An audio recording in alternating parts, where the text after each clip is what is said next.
I taught myself how to read by playing video games. Back in the late 90s, nearly every game required reading to be able to play, either because reading the manual was necessary for understanding the controls, or because the story was all written, completely unvoiced. It is for this reason I've always valued the storytelling in video games and the unique ways in which games are able to tell stories that books and movies can't convey. Within video games, stories aren't limited to just text boxes and cutscenes. You're watching Rayl Deal Games, and today I'll be explaining why From Software tells the best stories in the modern gaming industry, if not of all time. The line between lore and story is as thin as the one between graphics and art direction in terms of how they relate to and impact the value of one another. It's pretty limiting to view stories as those restricted to what's told to the player over what's shown to and experienced by the player, which are the two things video game stories are uniquely positioned to benefit from. The immediacy of video games is the trait that allows them to establish and use player experience with the game to strengthen the core themes of the game's story. Graphics are the number of pixels being used in any given frame of a game. Art direction is how those pixels are arranged to create art. Realistic graphics are the result of high quality graphics with a realistic art direction. Lore and story share this same relationship, as a story is just a pathway, the plotline and dialoguing by which lore, both in terms of the world and characters, is conveyed to the player.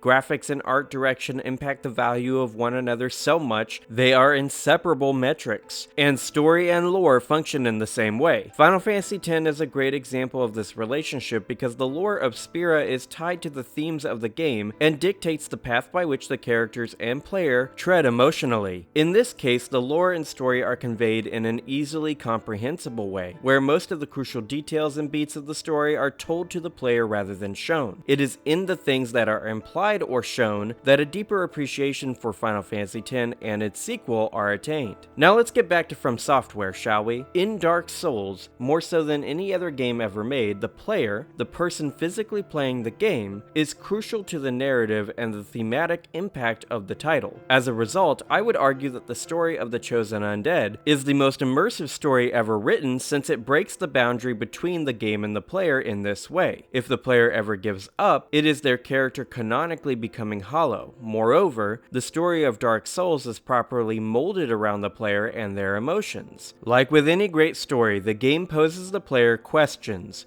they find the answer to by their own volition and entirely at their own discretion. As an allegory for depression and struggling to survive the torrential torment of life, is it any surprise so many people have a strong, positive emotional response to Dark Souls? There was that trend of Dark Souls saved my life videos on YouTube a few years back for a reason. There's a lesson hidden beneath each death, a message lighting the way just like the ones left behind by the other players in every FromSoft Souls game. The adage, "Don't you dare go hollow," is the rallying cry of the series because everyone who's played the games get it. They get the deeper theme of FromSoft's work even if they don't understand the exact story being told. The story of Dark Souls, with how it starts with the almost mythological framing of its lore, is further strengthened by the environmental and atmospheric storytelling FromSoft employs. Each boss becomes a trial on the player's personal hero's journey, and each success becomes a story for them to tell later, to share with other players around the proverbial bonfire. The story of the Lords in Dark Souls requires hard thought at the behest of the player to comprehend, as the game only ever provides hints and clues as to the true story of the world via overt means. This was a subversion of storytelling trends from the 7th generation in which Dark Souls spawned, as at the time, every game told their stories via movie-quality cutscenes, taking control away from the player to tell a story rather than by showing it. Nothing in the games contemporary to Dark Souls compares to the tales of Artorias and his loyal Sith, Gwyn's refusal to let the Age of Fire fall to darkness at the cost of his own Lord's soul, or the fall of Anor Londo. The opening cinematic that starts off Dark Souls reminds me a lot of the opening to Fellowship of the Ring, when Galadriel sets up the lore and world building for the Peter Jackson Lord of the Rings trilogy.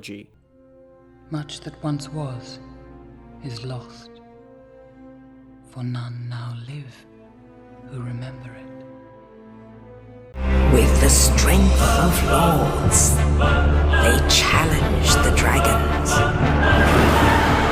This world building is crucial for video games because the player's connection to the world is what will impact their feelings regarding the themes, conflicts, and characters of the game far more than anything else the game presents. The perfect example of this is Dark Souls 2. While I personally don't like Dark Souls 2 Scholar of the First Sin that much, the stories of Sir Alon, the Ivory King, and the Daughters of Chaos are truly inspired work and impacts the way I view good, subtle bits of characterization in fantasy stories. The world of the game and the way Drangleic siege by the giants sets the backdrop for the dying civilization the player gets to explore makes DS2 something I wish From Software would revisit again, because with a better gameplay framework and level design, Dark Souls 2's story and world has some potential to be truly revered in general gaming circles. The way the Lords of Cinder awaken to the ruins of the end of the Age of Fire sets an epic feel to Dark Souls 3 in a way that no other non-From Software fantasy game has ever succeeded to do. The tonality of From Software's sparse cutscenes sets up the core conflicts the player themselves will undergo, and each of these bosses presents a challenge, and thus a personal memory and moment of growth that each player will attain by suffering through the challenge. In this way, the player becomes a fixture of each game's plot and themes. Much like their in-game avatar, the player hungers for cinders, each giving the extra boost they need to circumvent the next challenge the game presents. I've always enjoyed the puzzle of trying to figure out what's going on in From Software's games and then comparing what I came up with to what VaatiVidya does. It's the type of story that breeds discussion, and because of this, From Software storytelling reminds me of what it's like to read classics, like The Odyssey, Frankenstein, and Beowulf, for the first time. For example, the first time I read Dracula in 8th grade, I only understood half of what I read, and this forced me to ponder, truly sit and wonder, at what was going on in the story. And this reading experience is something I've never gotten since, before From Software began to rise in popularity. I had grown up alongside From Software's games without realizing it. Armored Core and Tenchu were staples in my household. The story of Armored Core is one that is centered around capitalism and fears regarding AI, which just happens to be two things that still exist within the public consciousness and zeitgeist. Fearing of developing AI is at an all-time high, and critiques of capitalism are as common as gravel in driveways. This is conveyed to the player with the way they are forced to, at times, sacrifice morality in service of the dollar. Otherwise, they won't be able to pay their bills, leading to their forced participation in the Human Plus project.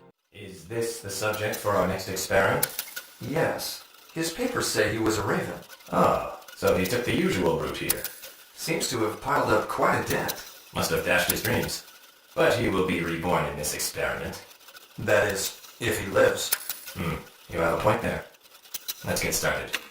In 2022, Elden Ring lost Best Narrative to God of War Ragnarok. Now, I haven't played Ragnarok yet, so I'm not pushing back against the ultimate decision here when I say that Elden Ring was unfairly treated a bit in terms of this specific award. The story of Elden Ring is centered on divine entities, on the mixture of politics and religion and the inherent corruption that concoction yields. And in this thematic way, I would say Elden Ring has one of the greatest stories in a video game this decade. How Radon, Melania, Rykard, Renala, Godfrey, Radagon, Marika, Millicent, Ronnie, Mesmer, and Mikola all interact with each other, and the Outer Gods creates this backdrop of medieval lineages, family drama and trauma, and divine manipulation. It kind of reminds me of Squaresoft in their prime in this way, as Final Fantasy Tactics, 10, 13, and Xenogears all heavily critique the idea of religion and political control at the behest of a dogma. Once again though, I'm not pushing against God of War ultimately winning the award, as I haven't played it yet. It's just that I remember hearing loads of creators in 22 stating that Elden Ring doesn't have a good story because of the way it's told.